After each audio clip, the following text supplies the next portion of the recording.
दोस्तों नमस्कार। इस समय प्रयागराज में देखा जाए तो महाकुंभ मेला को लेकर के काफी लोग आए हुए हैं। हमारे साथ बातचीत करने के लिए सिसवा ब्लॉक प्रमुख के महाराजगंज जिले के सिसवा ब्लॉक प्रमुख प्रतिनिधि धीरेन्द्र प्रताप सिंह हैं और ये लगभग 15-20 दिन से हैं और कब तक रहेंगे। लेकिन देखा जाए महाकुंभ को लेकर के काफी दूर दूर से देश विदेश से लोग आ रहे हैं। सबसे पहले इनसे जाना जाए कि महाकुंभ 144 वर्षों बाद जो आया है, कितना उत्साह है और विदेश से भी लोग आ रहे हैं। बहुत बहुत स्वागत है आपका। बहुत बहुत धन्यवाद और आपका भी प्रयागराज में स्वागत है। आप महाराजगंज से यहाँ चल के आए हैं कवरेज करने के लिए, इसके लिए धन्यवाद दे रहा हूँ मैं।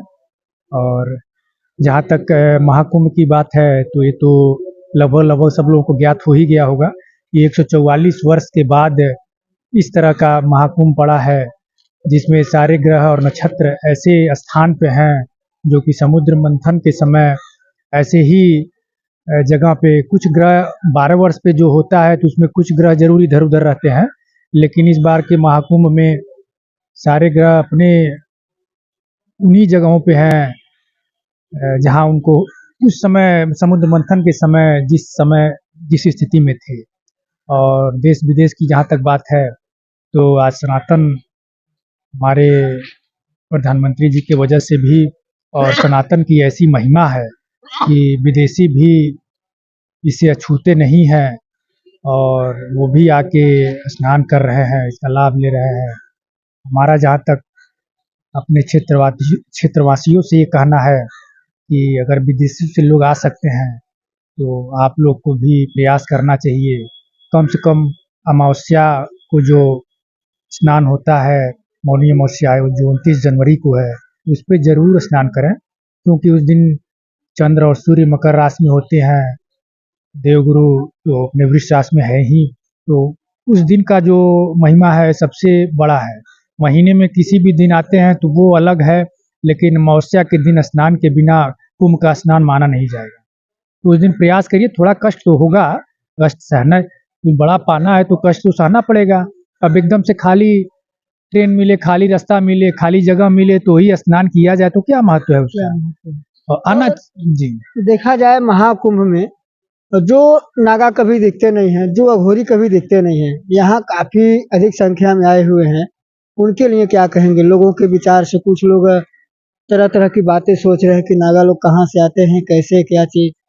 नागा लोग हमारे शिव परंपरा से हैं, भगवान शिव के उपासक हैं, और ये लोग गिरनार पर्वत है गुजरात में, वहीं पे रहते हैं, तप करते हैं लोग। और जब भी कुंभ पड़ता है, यहाँ पे है, फिर 3 साल बाद पड़ेगा हरिद्वार में, नासिक में, उज्जैन में, तो इन्हीं स्नान के समय ही वो गिरनार पर्वत से आते हैं, बाकी समय वहीं वो तप करते हैं। बड़ी लंबी प्रक्रिया होती है नागा बनने की, 12 वर्ष का कठोर तप, दिगंबर रहना पड़ता है।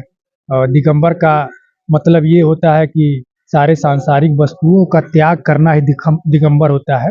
और सांसारिक वस्तुओं में वस्त्र भी आते हैं, तो उन वस्त्रों का भी त्याग करके वो दिखाते हैं कि हम पूर्ण रूप से दिगंबर हैं। और किसी भी चीज़ से मोह माया से जब आदमी विरक्त हो जाता है तो सही मायने में दिगंबर बाह्य दृष्टि से तो हो ही जाता है। और बाकी उसकी आंतरिक दृष्टि की क्या स्थिति है, ये तो वही बताएंगे, या जो उनके साथ रहते होंगे लोग वो बताएंगे। आप लेकिन कल्पावास में हैं, अभी कितने दिन तक यहाँ रहेंगे? यानी आप भी घर को छोड़ करके यहाँ। बड़ा हमारा सौभाग्य है कि मैं कल्पवास कर रहा हूँ कुछ गुरुजनों के आशीर्वाद और प्रेरणा से। 1 महीने का कल्पवास वैसे तो हर साल होता है, माघ महीने में कल्पवास होता है, और उसमें कुछ व्रत होते हैं, कुछ नियम होते हैं, जैसे चप्पल नहीं पहना जाता है, जूता नहीं पहना जाता है, और आग का सेवन नहीं किया जाता है, 3 टाइम स्नान किया जाता है नदी में, और 1 टाइम भोजन किया जाता है, जब तब ध्यान की स्थिति रहती है, और मिथ्या आचरण से दूर रहा जाता है। इन सब चीज़ों से विशेष तौर पे, वैसे तो आमतौर पे भी इन सब चीज़ों से दूर रहना चाहिए, लेकिन इस माघ के महीने में इसकी महिमा है, और कुंभ के दरमियान हो रहा है तो इसकी महिमा और बढ़ जा रही है। तो मुझे लगा कि दोहरा लाभ है कुंभ का, एक संतों के बीच में समय व्यतीत हो जाएगा, संतों का आशीर्वाद मिलेगा, और साथ ही कल्पवास का भी एक एक समझिए कि सूक्ष्म शरीर जो हमारे अंदर है, उसका स्नान हो जाता है कल्पवास में। बाह्य शरीर का तो स्नान हो ही रहा है, पूरा अंतःकरण शुद्ध हो जाता है। तो कल्पवास बड़ी अच्छी चीज है। पता करिए आप लोग कल्पवास क्या है, खोजिए, तब आप लोग भी प्रेरित होंगे। अच्छा, कब निकलेंगे यहाँ से आप और फिर कब पहुँचेंगे क्षेत्र में? जनता आपकी इंतजार करेगी 1 महीने तक। हाँ, बिल्कुल, और हमारा भी इच्छा है कि लोगों के बीच में मैं पहुँचूँ। पौष की पूर्णिमा से कल्पवास शुरू हुआ है हमारा, 1 महीने का व्रत है, तो माघ की पूर्णिमा को संपन्न होगा और उसी दिन हवन इत्यादि करके और स्नान करके फिर फाल्गुन के पहले दिन यहाँ से मैं निकलूँगा। 1 महीने का कल्पवास है हमारा, उसी दिन संपन्न होगा। आइए, आप लोग देख रहे थे महाकुंभ और कल्पावास और बहुत सारी जानकारियाँ आप लोगों को मिली। बाकी आप लोग क्या सोचते हैं? प्रयागराज महाकुंभ ज़रूर आइए और यहाँ गंगा में डुबकी लगाइए। कुछ कह रहे हैं? सबसे मेरा निवेदन है, देखिए जीवन है, ऐसे मौके मिलते नहीं है और कल्पवास की सबसे बड़ी खासियत ये है कि प्रकृति से हम लोग जुड़ जाते हैं। ये पंचभूत जो हैं, पृथ्वी, आकाश, जल, नभ, वायु, इससे सीधे संपर्क में रहते हैं। बिना चप्पल के धरती माता के इस रेत में हम लोग लगातार बिल्कुल ठंड, ऐसा नहीं है कि कुछ कोई एकदम अभ्यस्त हो जाते हैं।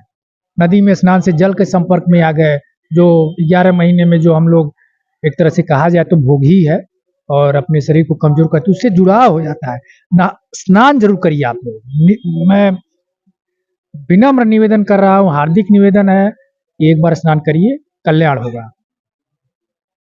आइए, बाकी आप लोग कहाँ से हैं? ज़रूर आइए प्रयागराज महासंगम में, स्नान लगाइए, डुबकी लगाइए और यहाँ इस बारी जो महाकुंभ मेला लगा हुआ है, आइए तब देखने को मिलेगा कि यहाँ नज़ारा क्या है, कहाँ-कहाँ से लोग आ रहे हैं और किस प्रकार से नागा बाबा लोग हैं और अघोरी लोग हैं, यह भी आप लोगों को देखने को मिलेगा, जो कि सोशल मीडिया पे आप लोग लगातार देख रहे हैं। आने के बाद आप लोगों को पता चलेगा कि किस प्रकार से यहाँ लोग रह रहे हैं और किस प्रकार से कुंभ का आनंद ले रहे हैं, यानी इस पर्व का किस प्रकार से लोग लाभ उठा रहे हैं।